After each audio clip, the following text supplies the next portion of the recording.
ভাই প্রশ্ন করেছেন আহলে সুন্নত এবং আহলে হাদিসের মধ্যে পার্থক্য কি? যে আলহামদুলিল্লাহ, এটাই অনেক গুরুত্বপূর্ণ জিনিস। কারণ এই কথাটা দিয়ে সমাজে কিছু ভাই মানুষকে বিভ্রান্ত করে, কয় আহলে হাদিস এক জিনিস, আহলে সুন্নত এক জিনিস। আমরা সুন্নত মানে আমরা আহলে হাদিস না। এটার আমাদের যে tafsirulquran.com এ যাবেন, আমার অনেকগুলো এই বিষয়ের উপরে আলোচনা আছে। মূলত আহলে হাদিস আহলে সুন্নত দুইটা এক জিনিস। যুগে যুগে মুহাদ্দিসিনে কেরাম, মুফাসসিরিনে কেরাম, ফুকাহায়ে কেরাম, উসুলিয়িন তারা হাদিস এবং সুন্নতকে আলাদা করেন নাই। হাদিস যে জিনিস সুন্নতও সেই জিনিস, সুন্নত যে জিনিস হাদিসও সেই জিনিস। তবে ব্যবহারিক ক্ষেত্রে একটু পার্থক্য কোনো কোনো মুহাদ্দিসিন করছেন।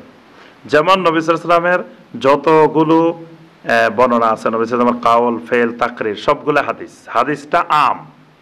যেমন নবী সাল্লাল্লাহু আলাইহি ওয়াসাল্লামের যুদ্ধের বর্ণনা আছে, নবী সাল্লাল্লাহু আলাইহি ওয়াসাল্লাম বদরের যুদ্ধে কি হয়েছে না হয়েছে, ওহুদে কি হয়েছে, খন্দকে কি হয়েছে, এরকম বর্ণনা আছে। অনেক ইতিহাস আছে, হিজরতের ইতিহাস আছে, বিভিন্ন বর্ণনা আছে। এগুলো সবগুলো হাদিস। হাদিসেরই একটা অংশ হইল সুন্নত। সুন্নত হইল মানে যেই হাদিসগুলোর উপরে মামুল আলাই, মানে যে হাদিসগুলোর আমল করা হবে এগুলা হলো সুন্নত। আর যেগুলো শুধু ঈমান আনা হবে, আমলে লাগে না, এগুলা সবগুলা মিলে হাদিস। মানে আমলযোগ্য আমলবিহীন সবগুলা মিলে হাদিস। আর শুধু আমলযোগ্য যেগুলা এগুলা হলো সুন্নত।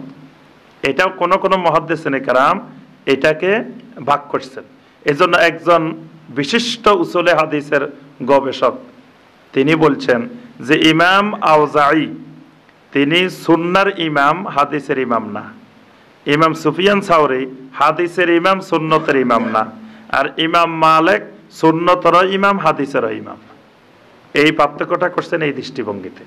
তো এই জন্য মূল কথা হলো যে যদি হাদিস বলি আমি যে আহলে হাদিস, তার অর্থ হইলো মানে আমি নবী সাল্লাল্লাহু আলাইহি ওয়াসাল্লামের যতগুলো সহিহ হাদিস আছে সবগুলোর উপরে ঈমান আনি, সবগুলাকে বিশ্বাস করি, কিন্তু আমল করি যেগুলো মামুল আলাই, যেগুলো আমলের যোগ্য সেগুলো আমল করি। যেমন কেউ কেউ বলে যে রাসূল 11টা বিয়ে করছে, এটাও তো হাদিসে আছে, তুমি 11টা বিয়ে করো না কেন বাবা? বলে না এরকম? তাকে আমরা বলবো যে ভাই, আমরা হাদিস এর উপরে ঈমান আনি, কিন্তু সব হাদিসের উপরে আমরা আমল করি এই কথা তো আমরা বলি নাই। যেগুলো আমল যোগ্য সেগুলো আমল করি, যেগুলো আমল লাগে না, ইতিহাস, তারিখ, বিভিন্ন রকমের হাদিস আসছে, সেগুলো আমরা নবী সাল্লাল্লাহু আলাইহি ওয়াসাল্লামের হাদিস, নবী সাল্লাল্লাহু আলাইহি ওয়াসাল্লামের জীবনী, সেটা আমরা বিশ্বাস করি। আর আহলে হাদিস শব্দটা ব্যবহার হয়েছে আমলের জন্য না, আকীদার জন্য। এটা আবার বুঝতে হবে। আহলে হাদিস যেই শব্দটা ব্যবহার করা হয়েছে এটা আমলের বিষয় না, এটা আকীদার বিষয়।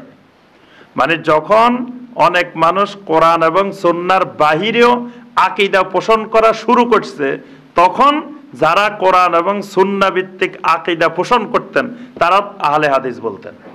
যেমন আব্দুল কাদের জিলানী রাহিমাহুল্লাহ বলছেন, যেমন ইমাম আহমদ বিন হাম্বল রাহিমাহুল্লাহ বলছেন, এই আহলে হাদিস মানে আমলের আহলে হাদিস না, আকীদার আহলে হাদিস। অর্থাৎ কোরআন হাদিস মানে কোরআনকেও হাদিস বলা হয়, সুন্নাহকেও হাদিস বলা হয়। কোরআনে কারিমের অনেক আয়াতে আল্লাহ পাক কোরআনকে হাদিস বলছেন। তাহলে আহলে হাদিস মানে যিনি কোরআনও মানেন, সুন্নাহও মানেন, দুইটা মিলে হাদিস। আর আহলে সুন্নাত মানে এটা আকীদার, আহলে সুন্নাত ওয়াল জামাত আকীদার একটা বিষয়। আর আমলের বিষয়ে হাদিসের মধ্য থেকে যে সকল হাদিসের উপর আমল করা হবে আমরা সেগুলো আমল করি। আর একই ধরনের 4-5টা হাদিস আসলে যেটা বিশুদ্ধ সেটার উপরে আমল করি।